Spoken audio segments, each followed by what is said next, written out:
rolling. Doug McGowan, President, Memphis Light Gas and Water, MCGOWEN, 1, 2, 3, 3, 2, 1. How's everybody sound? Good? I'm good. All right. Who's up first? Can you just explain to us what the ask was in there overall? Sure. So today we were asking City Council to approve a 5-year contract of about $228 million for 3 companies to come in and do vegetation management. There's already been money appropriated in this year's MLGW budget that will cover the cost. We'll be putting the balance of that money into subsequent years' budgets, but as you know, any expenditure that's over $250,000 has to be approved by City Council.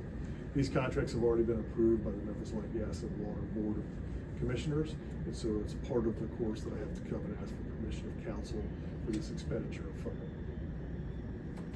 Doug, looking at the numbers, just over the past 10 years, vegetation management has dropped pretty significantly. Who dropped the ball? Was it a prior administration that was neglecting to hire crews? So I just believe in looking at the data, and I can't say, and I don't have time to go back and look and revisit history. All I know is the data that I have at hand that shows we're behind.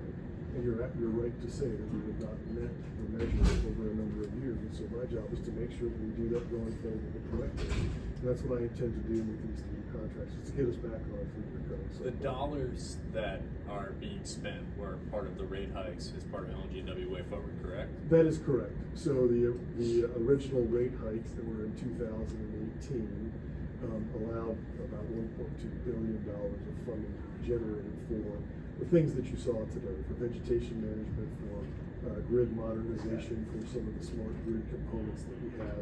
And then anything that is an increase over that will be put into the course of our normal capital and operating budget in the years going forward.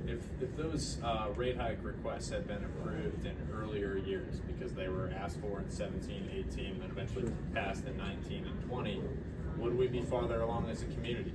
Well, I think it's easy to do armchair quarterbacking on that, but again, if you don't deliver on what's being asked, it really doesn't matter if you have the money to do that. So what we needed to do is make sure we're delivering on the amount of cutting that was necessary. So there's a lot of reasons why we understand that the rate increases are very difficult to ask for, even more difficult to approve as you consider all of the people who are your customers.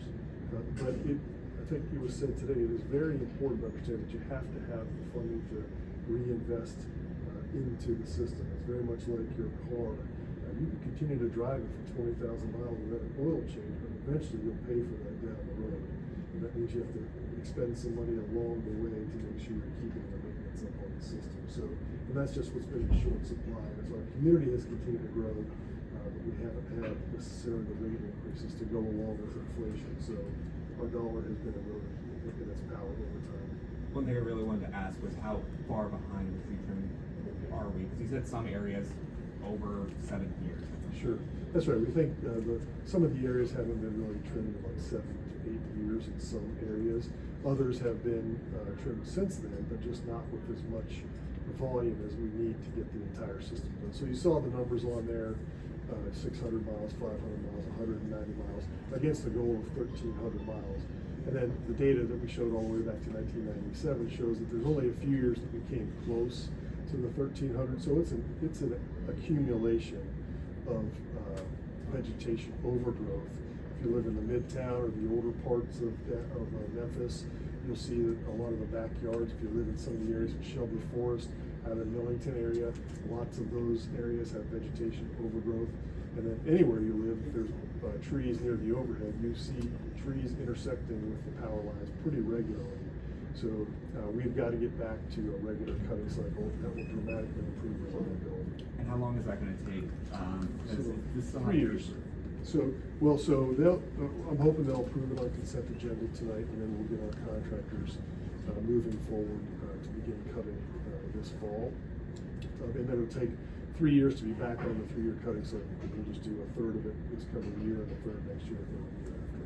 Unfortunately, we have seen tree trimmers robbed. Have you had any difficulty hiring out-of-state contractors? So the contractors are all aware of conditions on the ground. I think that that's a problem in not just Memphis, Tennessee, but other areas. People are going to be opportunistic, and that's a problem. think it's just an unfortunate reality that they're facing in many other cities where it's a crime of opportunity, especially highly profitable items like chainsaws, especially when guys are climbing poles and things. So we're asking everybody to please cooperate. Everybody wants to keep their lights on. And so, to the extent that anything deters us from being able to do that, we'd ask everybody's cooperation. And please help us help you by allowing these folks to do their work.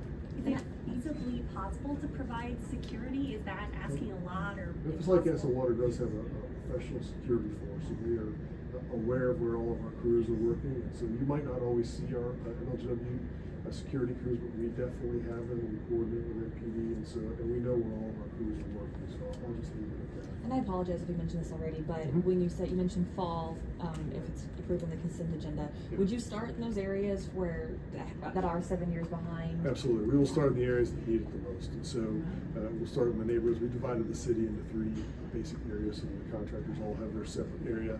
But we will prioritize where they work, where the need is most urgent. If you saw some of the slides that I showed, we have some of that radar imagery, some of that LiDAR imagery that kind of shows where the hot spots are, where we know the trees are intersecting with the power lines. So we're going to start in those areas that we think are most critical to getting it done. And those contractors, you had mentioned before one of them was in Memphis, the other 2 out of the city.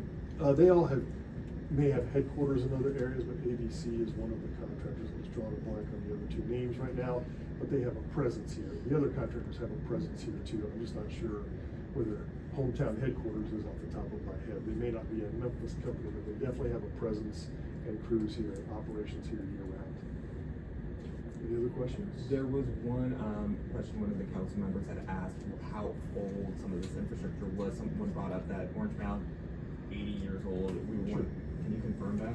Yeah, there are some areas where, it's hard to put an exact date on, but 50 to 80 years where the infrastructure was put in. And that's perfectly fine in some cases if it continues to operate fine and there's no need to replace it. But things do degrade over time and they become more susceptible and more vulnerable. And so, as we talked about, being able to reinvest and replace, I'll come back to your car. Hey, I can just get a few more miles out of this thing, but you'd be better served putting new tires on instead of trying to get those ball tires. You can still drive on them, and it still works just fine until something happens. So that's what we're talking about here: is going back and replacing some of the infrastructure that desperately needs it, so we can maintain that reliability. Any other questions? All right. We had a question about billing, but we don't have to ask that now. We Okay. can ask it after. Sure. That's fine. All right. Thanks, everybody. Appreciate it. So it has to be.